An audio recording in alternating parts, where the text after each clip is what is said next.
Ça vous plairait d'avoir plus de paix dans votre vie? Êtes-vous prêt à faire tout ce que vous devez faire pour l'avoir? Restez avec moi et découvrez ce que ça pourrait être.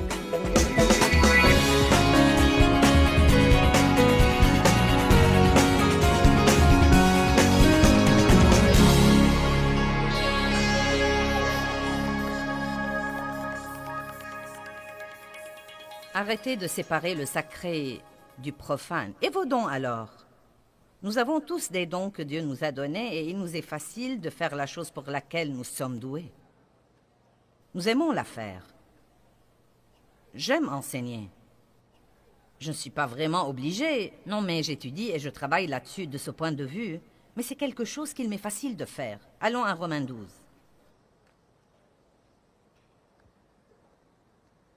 Le verset 6 dit « Or, ayant des dons, des facultés, des qualités, des talents qui diffèrent selon la grâce qui nous a été accordée, exerçons-les. Que celui qui a le don de la prophétie prophétise en accord avec sa foi. Que celui qui a le don du service se consacre au service. Que celui qui a le don de l'enseignement se consacre à l'enseignement. Que celui qui a le don d'exhorter se consacre à l'exhortation. Que celui qui a le don de donner le fasse sans calcul. Que celui qui exerce la miséricorde l'exerce avec joie. Mais puis-je vous dire que tous ces dons risquent d'être poussés à l'extrême? Maintenant, j'aime donner, vous savez. Dieu m'a changé après avoir été très égoïste et égocentrique, et j'aime vraiment donner. Je crois que l'un de mes dons est de donner, vous savez. Mais si je ne fais pas attention, je risque de devenir un sauveteur. Je veux délivrer tout le monde de leurs problèmes. Et j'ai découvert que ce n'est pas parce que vous pouvez faire quelque chose pour quelqu'un que vous devez le faire ou que vous êtes censé faire quelque chose pour tout le monde. C'est une grande responsabilité que de prendre les dons que Dieu vous a donnés et de les exercer avec modération et de ne pas les pousser à l'extrême. Est-ce que quelqu'un comprend ce que je dis aujourd'hui? Si vous êtes enseignant, vous devez enseigner dans le domaine où vous êtes censé enseigner, mais cela ne veut pas dire que vous devez enseigner à tous les êtres vivants. Si vous êtes patron, vous n'êtes pas celui de tout le monde. Si vous êtes donneur, vous devez être mené par l'esprit pour savoir où donner. Si vous êtes exhortateur, vous devez exhorter, mais vous ne devez pas pousser la chose à l'extrême, à tel point que Dieu ne pourrait plus parler aux gens des choses qu'ils devraient changer. Maintenant, parlons de certaines vertus qui peuvent être poussées à l'extrême. Comment est-ce qu'une vertu pourrait-elle être poussée à l'extrême? Prenons par exemple la paix. Wow, quelle merveilleuse vertu! J'ai étudié la paix et étudié la paix et étudié la paix car je n'étais pas une personne paisible et maintenant je jouis d'une grande paix. Jésus a dit « Je vous donne ma paix, je ne vous donne pas comme le monde donne, mais je vous donne ma paix extraordinaire. » Arrêtez de vous laisser troubler et alarmer. Arrêtez de vous laisser intimider et perturber. C'est Jean 14, 27. Nous voulons être paisibles. Heureux ceux qui procurent la paix, car ils seront appelés fils de Dieu. La paix est un fruit de l'esprit. Je peux vous prendre dans toute la Bible et vous montrer de merveilleux versets au sujet de rechercher la paix et de mettre les chaussures de la paix. Non, mais la paix est bonne. Nous devons être paisibles. Mais quelqu'un qui se décide à être paisible pourrait pousser cette vertu à l'extrême où elle devient un problème quand il veut maintenant être tellement paisible qu'il fait des compromis pour rester paisible et n'affronte absolument pas ce qu'il devrait affronter parce que maintenant tout son but dans la vie, c'est d'être en paix. Je veux la paix. Je veux juste la paix. Eh bien, vous savez quoi? Vous serez obligé parfois de faire la guerre. Car il y a un passage où Jésus dit « Je suis venu apporter la paix » et un autre passage où il dit « Pensez-vous que je sois venu apporter la paix? Non, je suis venu apporter la division. » Apprenons à être menés par l'esprit et à nous délivrer de tout excès. Ce n'est pas parce qu'une chose est bonne qu'elle est bonne tout le temps et qu'elle est bonne en toute situation. Un bon leader devrait être capable d'affronter. Et nous avons beaucoup de départements différents, beaucoup de gens différents dans la direction. Et chaque fois que quelqu'un a quelque chose qu'il ne veut pas affronter, ce qu'il fait, c'est qu'il ouvre la porte à l'ennemi pour entièrement dévaster ce département. Les bons leaders doivent affronter. Et chaque fois que quelqu'un veut entendre oui et que vous lui dites non, il se fâchera contre vous pour quelque temps. Ça fait partie de la responsabilité de leader. Et l'amour alors? Nous sommes censés aimer tout le monde. Comment peut-on pousser l'amour à l'extrême? Ce n'est certainement pas quelque chose que nous pouvons pousser trop loin, Joyce. Mais si quelqu'un qui croit qu'il marche dans l'amour devient tellement permissif qu'il ne veut jamais dire non à personne, il ne veut pas dire non à ses enfants, car après tout, je vais marcher dans l'amour avec toi, donc cela veut dire que je devrais te donner tout ce que tu voudras et te laisser faire ce qui te plaît tout le temps, car je veux vraiment t'aimer. Mais l'amour véritable doit être dur parfois. Savez-vous qu'il y a un passage dans la Bible où Paul dit de livrer un certain type à Satan? Il dit, eh bien, livrez-le à Satan pour la crucifixion de la chair, afin que son âme soit sauvée. Je me dis, J'avoue que je n'ai pas encore eu le courage de le faire. Mais je crois que ce que Paul a fait, c'est d'arrêter de prier pour le type. Et vous voyez, parfois, nous ne devons pas prier pour quelqu'un. Bien des fois, nous prions ces prières sentimentales pour les gens, et ce que nous devrions faire, c'est de prier « Dieu, occupe-toi d'eux ». Et rends-les si malheureux qu'ils ne pourraient pas le supporter, jusqu'à ce qu'ils comprennent qu'ils devraient faire les choses à ta façon. Et parfois, au lieu de prier toutes ces prières de protection pour les gens, « Oh Dieu, bénis-les, bénis-les, bénis-les ». Et vous savez, lorsqu'il s'agit de vos enfants, c'est dur de ne pas prier « Bénis-les, bénis-les, bénis-les ». Vous devez parfois dire « Dieu, fais tout ce que tu dois faire pour les toucher et aide-moi à ne pas les secourir quand les choses vont mal ». L'amour véritable doit parfois être dur. Et porter du fruit alors. Genèse 1, verset 28 dit « Fructifiez et multipliez et remplissez la terre ». Jean chapitre 15 dit « Portez du fruit ». Pour porter du fruit, nous devons grandir. Mais vous savez, parfois, dans notre désir de porter du fruit, nous sommes obsédés par les chiffres.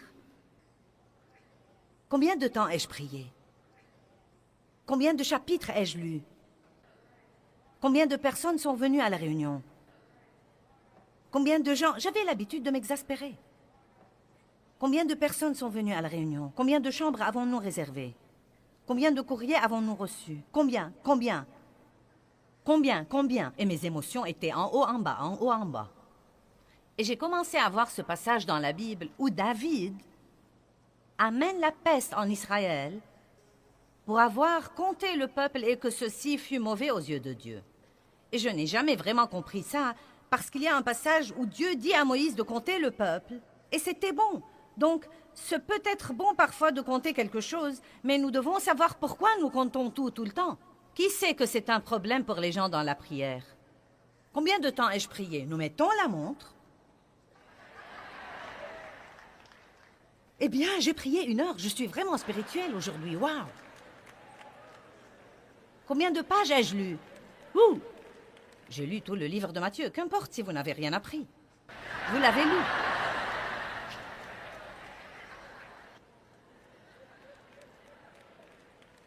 Je ne compte plus rien. Dieu a dû me délivrer de ça. Je ne compte plus les trucs. Car quand nous faisons ça, bien des fois, nous ne le faisons pas parce que nous désirons porter du fruit pour Dieu. Nous voulons en vérité flatter notre amour propre et être vraiment contents de combien nous avons et combien nous voyons et combien de gens nous aiment et combien d'heures nous prions et combien de pages nous lisons. Comprenez-vous de quoi je parle? Nous ne devons pas compter combien de temps nous prions, mais prier jusqu'à ce que nous terminions. Combien de temps je passe avec Dieu? Je reste là jusqu'à être rassasié. Et je sais quand je suis rassasié. Non, mais je sais quand j'ai terminé et je ne regarde plus la montre. Des jours peut-être une demi-heure, des jours peut-être 3 heures, je ne sais pas. Ça m'est égal, car je ne crois pas que Dieu veut que nous regardions la montre tout le temps. Je crois qu'il veut juste que nous vivions pour sa gloire et porter du fruit et nous multiplier et ne pas déterminer la valeur des choses par les chiffres tout le temps. Combien de personnes avez-vous dans votre église? Combien d'argent gagnez-vous?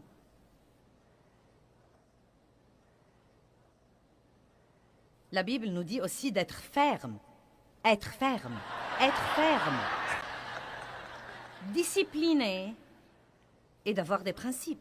Disciplinés, nous devons être des gens disciplinés. Mais vous voyez, l'excès vient quand vous devenez tellement rigide et tellement inflexible et tellement discipliné que vous ne bougez pas d'un pouce. Impossible, pas question. Vous avez votre plan et tout le monde doit se conformer à votre plan.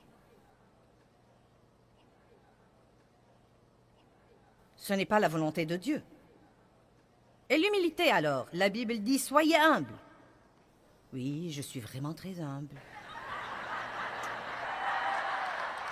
J'exerce l'humilité. Vous voyez, c'est tellement exagéré, car vous savez ce qu'est la vraie humilité? C'est la force maîtrisée. Une personne est humble quand elle reste sous la main puissante de Dieu, bien qu'elle puisse sans doute faire quelque chose. Je suis humble quand quelqu'un qui travaille pour moi m'exaspère et que je veux le renvoyer. Et Dieu me dit, donne-lui une autre chance. Quand vous pouvez faire quelque chose, quand Jésus aurait pu appeler une légion d'anges, mais il a dit, non, c'est la voie que Dieu veut que je suive, c'est ce qu'il veut que je fasse. Je dois aller à la croix. Il a manifesté l'humilité quand il a fait ça et non pas la faiblesse. Non pas qu'il n'ait pas pu faire quelque chose, il a pris la décision de ne rien faire. Quand vous pouvez vous venger de vos ennemis, mais que vous espérez en Dieu pour vous justifier, vous ne manifestez pas la faiblesse, vous manifestez l'humilité. Et c'est une qualité que Dieu veut que vous ayez. Soyez modérés. Ne soyez pas excessifs. Et l'honnêteté alors? La Bible nous dit d'être honnête, c'est une merveilleuse qualité. Mais elle ne nous dit pas d'être brutaux. Tu aimes mes cheveux? Non, ta coiffure est tellement laide.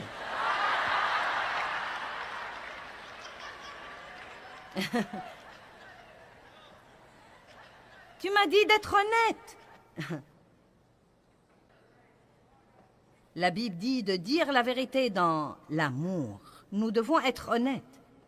Vous savez, si quelqu'un me dit « Tu aimes ma coiffure ?» Si je ne l'aime pas, je crois que je pêche si je lui dis oui. Mais je crois que je peux trouver un moyen de lui dire « Je devrais peut-être l'avoir sur toi pour quelque temps. Peut-être que je commencerai alors à l'apprécier. »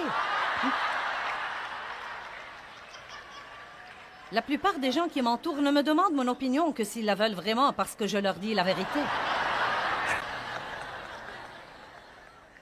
Mais nous devons dire la vérité dans l'amour et ne pas être impolis envers les gens. Maintenant, le dernier domaine dont je veux vous parler.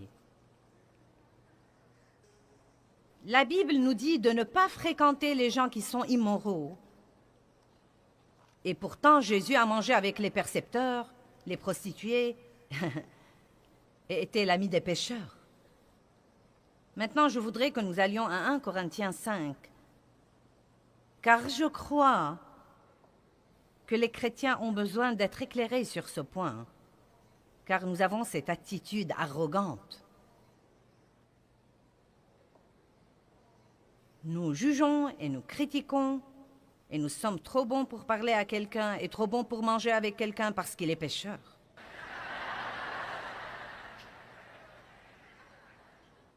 Comment croyez-vous que vous allez gagner quelqu'un au Christ si vous ne fréquentez personne? Or, vous ne devez pas former des relations intimes avec des gens qui ne suivent pas la voie que vous suivez. La Bible dit, qu'y a-t-il de commun entre la lumière et les ténèbres? Donc, je garde mes relations avec des gens comme ça, superficielles, et je veille à ce que ce soit moi qui les affecte et non pas eux qui m'affectent. Mais je crois qu'il est temps que les chrétiens aillent dans le monde et agissent en tant que chrétiens. Nous devons être dans le monde, mais pas du monde. Mais bien des fois, ce que les chrétiens font, c'est qu'ils sont du monde et agissent comme s'ils ne sont pas dans le monde. Le Seigneur soit loué, gloire à Dieu, alléluia. Et nous jugeons et nous critiquons et nous ne voulons rien avoir à faire avec les autres. Et tout le monde croit que nous sommes fous et que nous croyons que nous sommes meilleurs qu'eux. Et si vous... Nous devons apprendre à aller dans le monde et vraiment à être pieux et non pas bizarre. Vous devez parler aux gens de choses qu'ils comprennent. Vous n'êtes pas censé chasser le diable de toutes les poignées de portes que vous ouvrez et essayer de discerner tous les esprits dans la pièce où que vous alliez. Parlez en français et non pas en langue quand vous êtes avec les gens.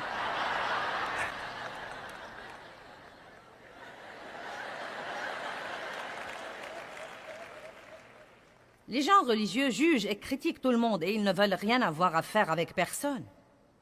Leur attitude est « nous ne dansons pas, et nous ne jouons pas aux cartes, et nous n'allons pas au cinéma, et nous ne portons pas ça, et nous ne faisons pas ça, et nous ne buvons pas, et nous ne fumons pas, et nous ne faisons rien de ces trucs-là, et nous sommes meilleurs que vous, et nous sommes misérables, et nous ne sommes pas heureux, et nous voudrions vraiment que vous veniez et que vous soyez malheureux avec nous. »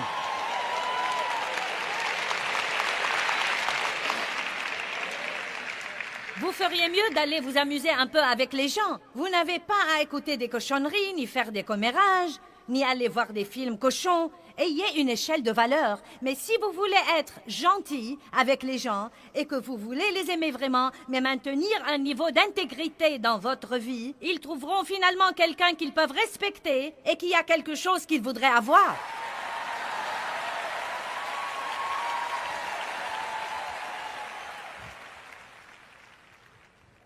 La fille assise là, au premier rang, voyage avec moi. Ça fait 7 ans qu'elle travaille pour moi. N'est-ce pas ce que tu as dit? 7 ans. Et... elle me coiffe et fait beaucoup de choses pour moi. Elle m'aide à m'occuper de ma mère et de ma tante et elle est vraiment quelqu'un de très valable. Et quand je l'ai rencontrée, elle était coiffeuse et vivait avec son petit ami. Elle se droguait de temps en temps et allait aux maisons de jeu. Et faisait toutes sortes de trucs. Je ne suis pas allée chez elle pour la condamner et lui prêcher contre son style de vie. Je l'ai simplement mise mal à l'aise.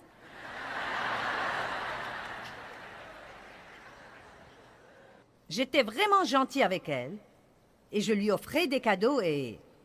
vous savez, je priais pour elle. Et de temps en temps, je lui glissais un petit quelque chose. Et un jour, je lui ai dit, « Donc, tu sais, cette histoire de vivre avec ton petit ami, qu'est-ce que ça te fait? » Elle me dit, « Eh bien, je sais que c'est mauvais. Donc, pourquoi tu le fais? » Parce que je ne fais pas confiance aux hommes. J'ai été abusée par un homme et Je lui dis, « Eh bien, tu as un fils, n'est-ce pas? » Oui. Je lui dis, « Qu'est-ce qu'il en pense, à ton avis? » Elle me dit, « Nous dormons dans des chambres séparées. Ce n'est donc pas un problème pour lui. » Je lui dis, « Oh bien. » Donc, j'ai laissé tomber pour quelque temps. Elle m'a donné la permission d'en parler pour que tout le monde cesse de se demander si je la dérange, car ce n'est pas le cas. Et vous savez, bref. Non mais, ça faisait probablement 3 ans qu'elle me coiffait 2 fois par semaine avant que je n'ai eu l'occasion de la mener au Seigneur. Et d'autres années se sont écoulées avant qu'elle ne soit en mesure de vraiment travailler pour moi. Mais qu'est-ce qui serait arrivé si j'avais pensé que j'étais trop bonne pour aller chez elle? Parce qu'elle avait des trucs qui étaient mauvais dans sa vie. Elle ne serait pas assise ici, régénérée et remplie du Saint-Esprit. Allez maintenant. Ce n'est pas parce que vous êtes sauvés que vous ne pouvez plus parler à vos parents et que vous ne pouvez pas faire ceci et que vous ne pouvez pas faire cela et que vous ne pouvez pas faire quelque chose d'autre. En fait, je pourrais vraiment m'embarquer dans quelques trucs, mais je n'ai pas le temps d'en parler et d'en finir avant qu'il ne soit le temps de rentrer chez moi, mais... Ne soyez pas excessifs. Aimez Dieu de tout votre cœur. Étudiez la parole de Dieu, mais arrêtez de tout compter. Soyez menés par l'Esprit. Passez du temps avec Dieu pour être rassasiés. Lisez jusqu'à ce que vous sentiez que vous avez appris quelque chose. Il ne s'agit pas de compter quelque chose et de vous sentir fier de vous pour l'avoir fait.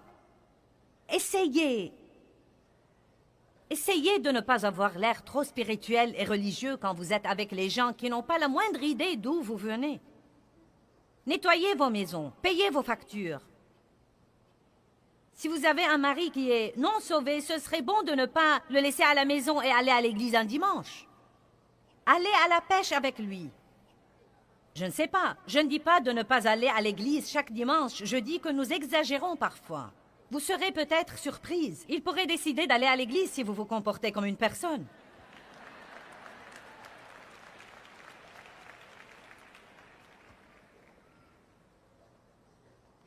Je ne vais vous laisser aller nulle part avant de m'assurer que vous avez compris tout ceci.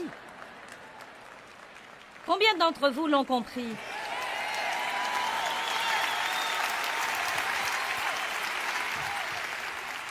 En fait, vous savez quoi? Je n'ai pas le temps de lire ça.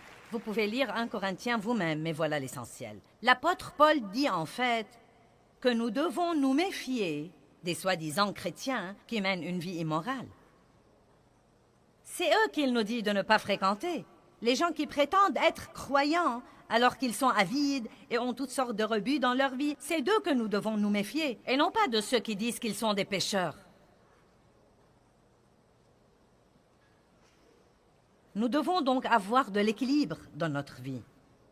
Je n'ai pas le temps de prêcher ceci plus longuement, mais vous devez demander à Dieu de vous montrer un domaine dans votre vie où vous poussez les choses à l'extrême. Dieu, montre-moi les domaines où je pousse les choses à l'extrême.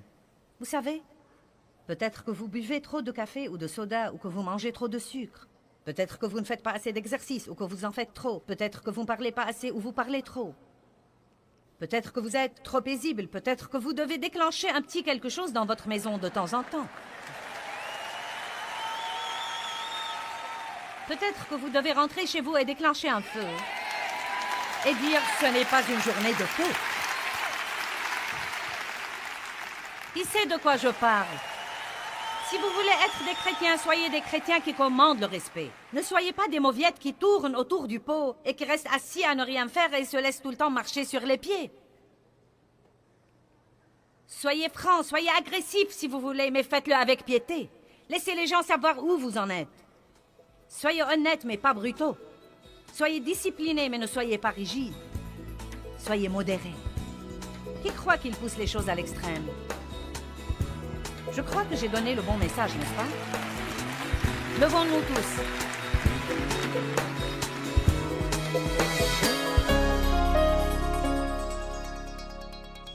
Eh bien, les pensées ont tout à voir avec les émotions et vos pensées peuvent, littéralement, soit vous exciter, vous angoisser et vous exaspérer, soit vous aider à vous calmer et vous apaiser. Nous devons être fermes, disciplinés et bien équilibrés dans nos vies et nos pensées ont beaucoup à voir avec ça. Peut-être que vous pensez tous, eh bien, je ne peux rien changer à mes pensées. Eh bien, la première chose que vous devez apprendre, c'est que vous pouvez choisir vos pensées et vous devez le faire avec précaution.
hương thu êm đềm hà diều đã bóng nắng cháy giữa đồng kỷ niệm yêu thương trong mỗi ngày tiếng ru gọi hãy nhớ biết bao tôi xa quê